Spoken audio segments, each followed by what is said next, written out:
At 11:35 hours, the team moved out of the village of Tongo Tongo on their planned route.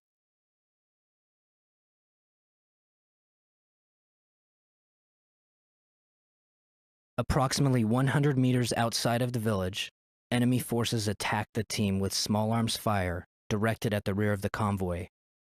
Enemy fire was initially light, then intensified as they advanced through the woods on the team's position. At this point, the convoy halted. The team reported enemy contact to the Advanced Operating Base. U.S. Vehicle 1 and U.S. Vehicle 3 immediately began returning fire with their mounted M240 machine guns, while team personnel exited vehicles, donned personal protective equipment, and returned small arms fire. The team commander and 4 Nigerian soldiers maneuvered on foot to the southeast to flank what was estimated to be a small enemy force.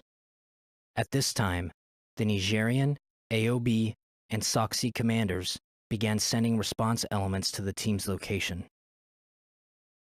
The team sergeant moved forward with U.S. Vehicle 3 to better control the unit and to coordinate machine gun fire with U.S. Vehicle 1.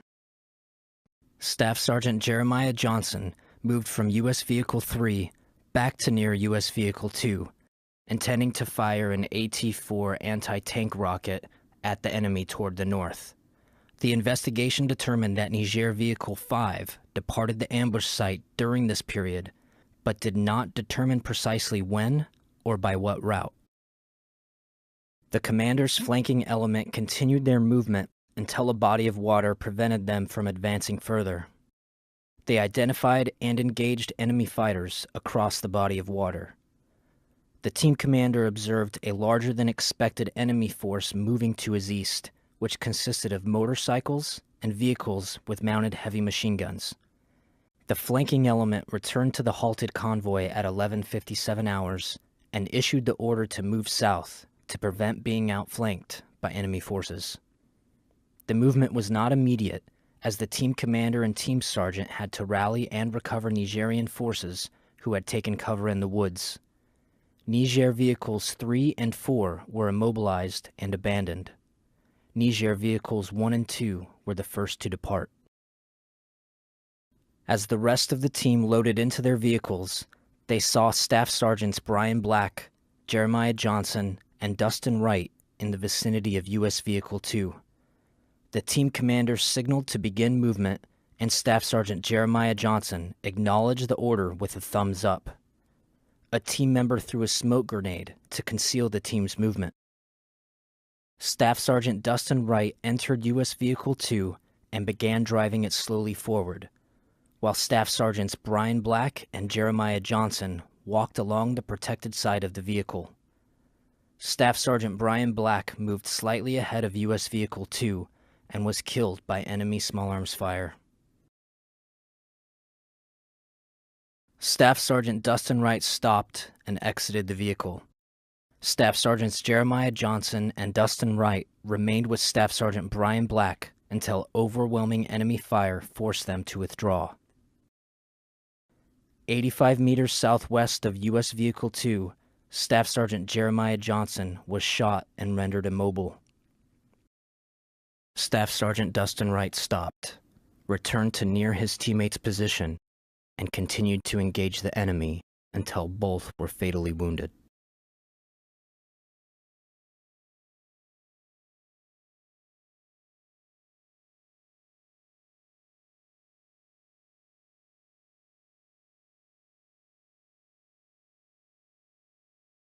U.S. Vehicles 1 and 3 and 2 Nigerian vehicles drove approximately 700 meters south of the ambush site to form a defensive position referred to as Position 2. The team realized that not all of their personnel and vehicles were present at the defensive position. After repeated attempts to radio the team members last seen in the vicinity of U.S. Vehicle 2, 2 U.S. SOF members from U.S. Vehicle 3 volunteered to return on foot to the ambush site to attempt to locate them.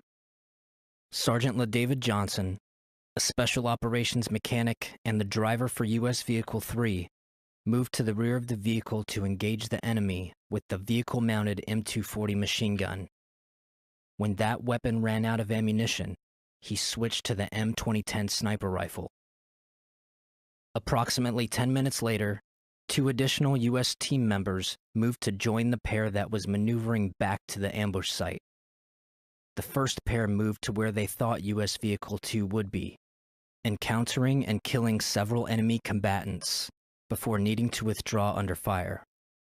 As they were withdrawing to the southwest, they linked up with their follow-on teammates and began planning another route to U.S. Vehicle 2. Back at Position 2, the team commander and his element continued to battle the enemy attacking from the east. At approximately 12:25 hours, enemy gun trucks and dismounted forces opened fire on Position 2 from the southeast. The overwhelming fire forced the team commander to order a withdrawal. 2 Nigerian vehicles departed the area, moving to the southwest. U.S. Vehicle 1 circled the perimeter under intense fire, gathering American and Nigerian personnel. Simultaneously, Sergeant LaDavid Johnson and Nigerian personnel attempted to board U.S. Vehicle 3. Special Operations members last saw Sergeant LaDavid Johnson moving around to the driver's position of U.S. Vehicle 3 between 12:25 and 12:30 hours. U.S. Vehicles 1 and 3 came under overwhelming enemy machine gun fire, preventing Sergeant LaDavid Johnson from entering his vehicle. Believing Sergeant Johnson was in control of his vehicle, the driver of U.S. Vehicle 1 accelerated hard to the northwest. Unable to enter U.S. Vehicle 3, Sergeant Johnson and 2 partner Nigerians became separated from U.S. Vehicle 1. They escaped on foot, eventually running to the southwest with the enemy in pursuit.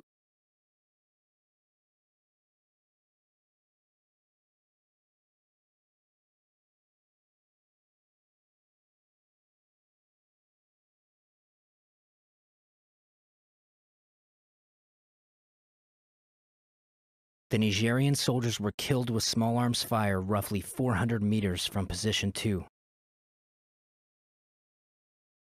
Sergeant Johnson evaded for an additional 450 meters and reached the only concealment in the vicinity, a single thorny tree.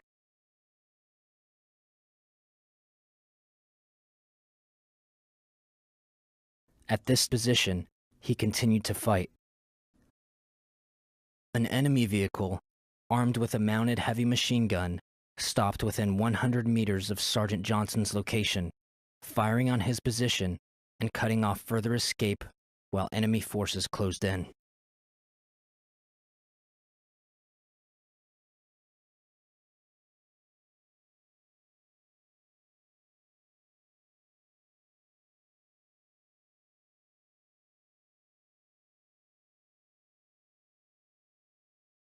Leaving Position 2, U.S. Vehicle 1 moved northwest, pursued by enemy vehicles and under intense enemy fire.